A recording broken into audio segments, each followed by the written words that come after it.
हिंदू एकता आंदोलन सांगली जिल्ह्याच्या वतीने श्री राम जन्मभूमी मुक्ती आंदोलनाच्या लढ्यामध्ये सहभाग घेतलेल्या हिंदू एकता आंदोलनाच्या कारसेवकांचा सत्कार सोहळा मिरज येथील हिंद माता चौकात आयोजित करण्यात आला होता। यावेळी बोलताना हिंदू एकता आंदोलनाचे प्रदेशाध्यक्ष माजी आमदार श्री नितीनजी शिंदे म्हणाले की विश्व हिंदू परिषदेने पुकारलेल्या श्रीराम जन्मभूमी मुक्ती आंदोलनाच्या लढ्यामध्ये सांगली, सातारा, कोल्हापूर, पुणे, धुळे, नाशिक या जिल्ह्यातील हिंदू एकता आंदोलनाचे कार्यकर्ते मोठ्या संख्येने सहभागी झाले होते। तसेच बाबरी मशिदीचा ढाचा पाडण्यासाठी ते आघाडीवर होते, त्यामुळेच त्यांचे हे योगदान कदापि विसरता येणार नाही। या कार्यक्रमामध्ये सुरेश शेळके, विनायक शिंगाणा, शहाजी कांबळे, संजय धामणगावकर या कारसेवकांचा भगवी शाल, श्रीफळ व सन्मानचिन्ह देऊन सत्कार यावेळी करण्यात आला। तसेच लव जिहाद प्रकरणातील रत्नागिरी जिल्ह्यातील एका युवतीचा सुटका करण्यात प्रमुख सहभाग घेतलेल्या हिंदू एकता आंदोलनाचे अमित सूर्यवंशी व अशोक पाटील यांचा सत्कार करण्यात आला। यावेळी राजू जाधव, शहर जिल्हा उपाध्यक्ष, अवधूत जाधव, खंडभाग विभागाध्यक्ष, अनिरुद्ध कुंभार, सांगलवाडी विभागाध्यक्ष, रवींद्र पवार व श्रीकांत चोरगे, मिरज शहर उपाध्यक्ष यांच्या निवडीचे पत्रे देण्यात आली। प्रास्ताविक हिंदू एकताचे ज्येष्ठ नेते दत्ता अण्णा भोकरे यांनी केले व हिंदू एकता आंदोलनाचे ज्येष्ठ नेते श्री किशोरदादा जामदार, अनिल अण्णा रसाळ यांनी आपले मनोगत व्यक्त केले। जमलेल्या सर्व हिंदुत्ववादी कार्यकर्त्यांचे स्वागत माजी जिल्हाध्यक्ष परशुराम चोरगे यांनी केले। कार्यक्रमाच्या समारोपात हिंदू एकता आंदोलनाचे शहर जिल्हाध्यक्ष संजय जाधव यांनी आभार मानले।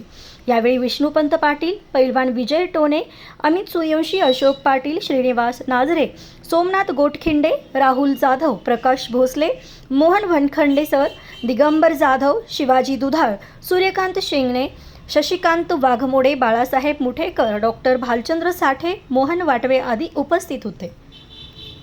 हिंदू परिषदेनं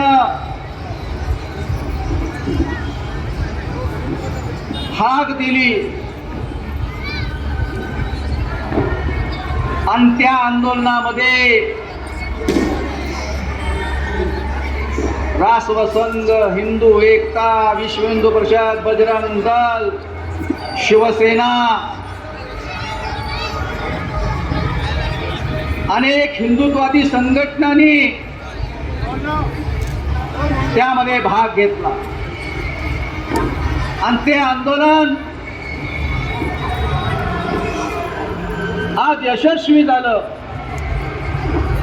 संपूर्ण देशभर, पूर्ण जगभर आज दिवाळी साजरी होते आहे। वेगवेगळ्या कार्यक्रमाचं आयोजन केलेलं आहे, परंतु हिंदू एकता आंदोलन सांगली जिल्ह्यातल्या पदाधिकाऱ्यांनी निर्णय घेतला, महाआरती सगळेच करतील, जल्लोष सगळेच करतील, परंतु ज्या कार्यसेवकांनी आपल्या जीवाची पर्वा न करता प्राणाची बाजी लावली, जे कारसेवक इथून अयोध्येपर्यंत गेले, बाबरी मशिदीच्या ढाच्यावर चढले, त्यांचा यथोचित सत्कार केला पाहिजे। आणि म्हणून आज ह्या स्वप्नपूर्तीच्या निमित्तानं सत्कार सोहळ्याचं, सन्मान सोहळ्याचं आयोजन या भागातले हिंदू एकताचे माजी जिल्हाध्यक्ष परशुराम चोरगे, दत्ताअण्णा भोकरे, सोमनाथ गोटखिंडे, सांगली शहर अध्यक्ष, जिल्हाध्यक्ष संजय जाधव, ग्रामीण जिल्हाध्यक्ष विष्णुपंत पाटील, उपजिल्हाध्यक्ष विजय टोणे, शिवाजीराव दुधाळ, शशिकांत वाघमोडे, राहुल जाधव, गोपालराव माने, प्रकाश चव्हाण, अनिरुद्ध कुंभार, व्यासपीठावरील सर्व हिंदू एकताचे पदाधिकारी, कारसेवक बांधवानो, भगिनीनो आणि मातानो,